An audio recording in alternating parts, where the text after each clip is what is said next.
और हमने मांग की है कि जो कथित शंकराचार्य हैं अभिमुक्तानंद जी, उनको कुंभ से बाहर कर दिया जाए।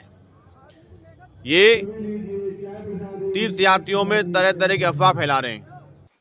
महाकुंभ अपने समाप्ति की ओर बढ़ रहा है, लेकिन महाकुंभ समाप्त होने से पहले ही मुख्य स्नान के दिन एक बड़ी घटना का होना अपने आप में एक बड़ी चर्चा की वजह बन गया और साथ ही साथ विवादों का दौर भी वहीं से शुरू हो जाता है।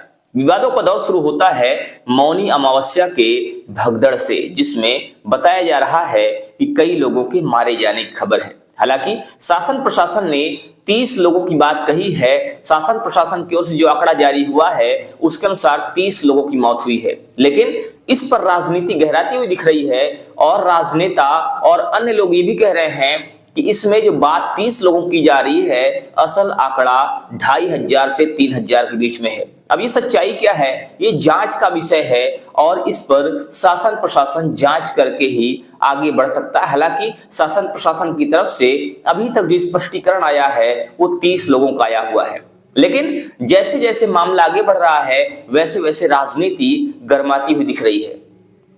इस घटना के बाद से मामला संसद तक पहुंच चुका है और संसद ने भी इस मामले ने जोर पकड़ लिया है। उत्तर प्रदेश की अगर बात करें तो उत्तर प्रदेश की विधानसभा में भी मामला गूंज रहा है और पूरा मामला राजनीतिक रूप लेता हुआ दिखाई दे रहा है। वहीं दूसरी तरफ अगर बात करें संत समाज की, तो संत समाज भी दो धड़ों में बंटा हुआ दिखाई दे रहा है। इस समय संत समाज में एक धड़ा वो है जो कहीं ना कहीं योगी जी के खिलाफ में है, या ये कहें कि एक धड़ा ऐसा है जो लगातार योगी जी पर हावी होता हुआ दिखाई दे रहा है, उन पर तल्ख टिप्पणियां कर रहा है, उनसे इस्तीफे की मांग कर रहा है। वहीं दूसरा धड़ा वो है जो योगी के साथ कंधा से कंधा मिलाकर खड़ा है और कह रहा है कि योगी जी ने अपनी तरफ से भरपूर कोशिश की है, उन्होंने सनातन का उत्कर्ष किया है और इसीलिए योगी जी इस मामले में किसी भी तरह से दोषी नहीं है। अगर बात करें योगी जी के खिलाफ जाने वाले लोगों में, तो एक बड़ा नाम होता है शंकराचार्य अभिमुक्तेश्वरानंद सरस्वती जी का, जिन्होंने लगातार योगी जी से इस्तीफे की मांग की है। उन्होंने कहा है कि योगी जी ने कहीं ना कहीं गलत किया है, योगी जी की गलती का ही परिणाम है कि इतने सारे लोग मारे गए। उन्होंने ये भी कहा कि योगी जी ने आंकड़ों को छुपाया है और कहीं ना कहीं उन्होंने झूठ बोला है। उनका कहना यह भी है कि योगी जी ने उस दिन भी झूठ बोला जब ये घटना घटित हुई थी। उन्होंने लगातार कहा कि अफवाहें फैलाई जा रही हैं और इसी वजह से उन्हें सत्यता की जानकारी नहीं हुई, वरना उन्होंने शहीद लोगों के लिए, या ये कहा जाए कि जो भी इस भगदड़ में मारे गए लोग हैं, उनके लिए उपवास रखा होता। उन्होंने लगातार टिप्पणी जारी की हुई है और ये मामला तल्ख तेवर लेते हुए राजनीति की ओर आगे बढ़ रहा है। अब इस समय कहीं ना कहीं एक दूसरा धड़ा भी खड़ा हो गया है जो योगी जी के साथ में है और साथ ही साथ अभिमुक्तेश्वरानंद सरस्वती जी का भरपूर विरोध कर रहा है। इस आयोजन में अगर थोड़ा बहुत कुछ होता है तो उसको कुछ लोगों ने उसको अलग दृष्टिकोण से, राजनीतिक दृष्टिकोण से उसको पैनिक बनाने का कोशिश किया और जनता जनार्दन में भय पैदा करने का कोशिश किया और राजनीतिक दृष्टिकोण से भी आरोपित करने का कोशिश किया। कोई तो सिपे मांग रहा है, तो ये तो धार्मिक आयोजन, इसमें राजनीति का कोई बात नहीं है। अगर कोई कुछ घटना अगर होती है कहीं भी थोड़ा बहुत, तो उसको पॉजिटिव लेना चाहिए। इतना भीड़ को कोई कंट्रोल नहीं कर सकता है और इस पूरे भीड़ को, एक तो उसमें जनता का भी सहयोग जरूरी है और सभी लोगों का, जो चाहे किसी राजनीतिक दल से लोग हो, सभी धार्मिक व्यक्ति हैं।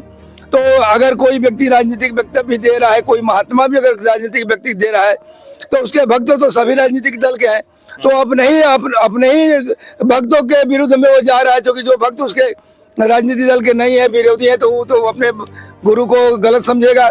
महाराज, ये भी आपने बात किया कि कुछ लोग इस्तीफा मांग रहे हैं, तो एक नाम होता है शंकराचार्य जी का, अभिमुक्तेश्वरानंद सरस्वती जी, उन्होंने भी इस्तीफे की मांग की है योगी जी से। इस पर क्या कहेंगे आप? ये तो राजनीतिक बात है, इसलिए हम इस पर कुछ नहीं बोल सकते हैं।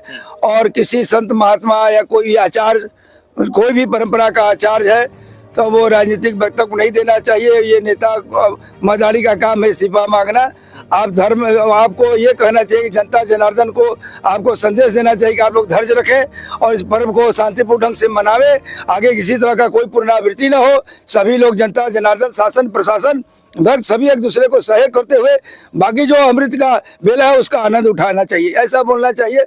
अगर कोई धर्माचार ऐसा बोलता है तो राजनीति का विषय है और धर्माचार का विषय नहीं है। तो क्या माना जाए कि जो ये शंकराचार्य जी अभिमुक्तेश्वरानंद सरस्वती जी कर रहे हैं, कहीं ना कहीं वो राजनीतिक काम कर रहे हैं, राजनीति करने की कोशिश कर रहे हैं? ये विषय राजनीति का ही है, धर्म का विषय नहीं है। लोग ये भी कहना शुरू कर दिए हैं कि अभिमुक्तेश्वरानंद सरस्वती जी किसी न किसी तरह से राजनीति से प्रेरित है, कहीं ना कहीं ये विपक्ष की भाषा बोल रहे हैं और इनको मेले से बाहर कर दिया जाना चाहिए।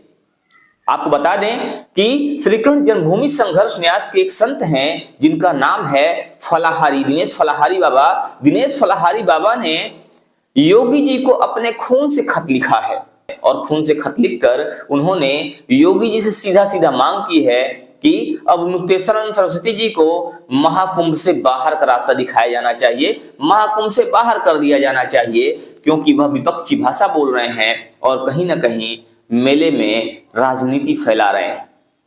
दिनेश फलाहारी महाराज के इस खत के बाद मामला और भी तूल पकड़ता हुआ दिख रहा है। अब देखना यह है कि क्या इस खत के बाद मामला और भी ज्यादा राजनीतिक हो जाएगा या इस मामले को किसी भी तरह से राजनीति से हटाया जाएगा या इस मामले को राजनीति का शिकार नहीं बनने दिया जाएगा। आइए आपको सुनाते हैं दिनेश फलाहारी महाराज का वो बयान जिसमें वो खून से खत लिखकर योगी जी से अभिमुक्तेश्वरानंद सरस्वती जी को बाहर करने की बात कर रहे हैं, बाहर करने की मांग कर रहे हैं। मैं दिनेश फलाहारी हूँ और श्री कृष्ण जन्मभूमि संघर्ष न्यास का राष्ट्रीय अध्यक्ष हूँ। हमने एक संकल्प लिया था कि जब तक हमारे भगवान श्री कृष्ण मंदिर से ईदगाह मस्जिद नहीं हट जाएगी तब तक हम अन्न ग्रहण नहीं करेंगे। तो कई बार सोच चुके हैं हमको अन्न छोड़े, आज भी हम फलाहार पर ही हैं। और मैंने आज माननीय मुख्यमंत्री योगी जी को अपने खून से पत्र लिखा है और हमने मांग की है कि जो कथित शंकराचार्य हैं अभिमुक्तानंद जी, उनको कुंभ से बाहर कर दिया जाए। ये तीर्थयात्रियों में तरह तरह की अफवाह फैला रहे हैं। ऐसे लोग विपक्षी पार्टियों से मिलकर सनातन धर्म के विरोध में प्रचार कर रहे हैं। इस कुंभ को बदनाम करने के लिए 56 इस्लामिक राष्ट्र लगे हुए हैं। दर्जनों विपक्षी पार्टियां इस कुंभ को बदनाम करने के लिए लगी हुई हैं। मेरा मुख्यमंत्री जी आपसे हाथ जोड़कर विनती है, ऐसे संत की इस कुंभ क्षेत्र में जरूरत नहीं है। इन लोगों का काम केवल इतना है कि कैसे भी योगी जी की बदनामी करें। कुंभ में ये लोग कमियां ढूंढ रहे हैं, किस प्रकार योगी जी को बदनाम किया जाए। ऐसे लोग विपक्षी पार्टियों से मिलकर एक राजनीतिक षड्यंत्र कर रहे हैं। इस्तीफा मांगने का अधिकार राष्ट्रीय पार्टियों को, विपक्षी पार्टियों को तो है, लेकिन किसी संत को नहीं है। ये राजनीतिक संत हैं। इन लोगों ने सरकारी सुविधाएं ली हैं, चांदी के सिंहासन में बैठे हैं, नौकर चाकर सुरक्षा सरकारी ली है, उसके बावजूद भी सरकार की बुराई करते हैं। सभी 13 अखाड़ों ने ऐसे संत का विरोध किया है। सभी सनातनी हिंदू इनका विरोध कर रहे हैं। उसके बावजूद भी हमारे हिंदुओं के हृदय सम्राट योगी जी से ये इस्तीफा मांग रहे हैं। ये कौन होते हैं इस्तीफा मांगने वाले? क्या आप किसी राजनीतिक पार्टी के मुखिया हैं या किसी विपक्षी पार्टी के सहारे पे आप काम कर रहे हैं? ऐसे लोगों की कुंभ क्षेत्र में कोई जरूरत नहीं है। अतः योगी जी आप ऐसे लोगों को कुंभ से बाहर करें और अंतरराष्ट्रीय षड्यंत्र से बचें।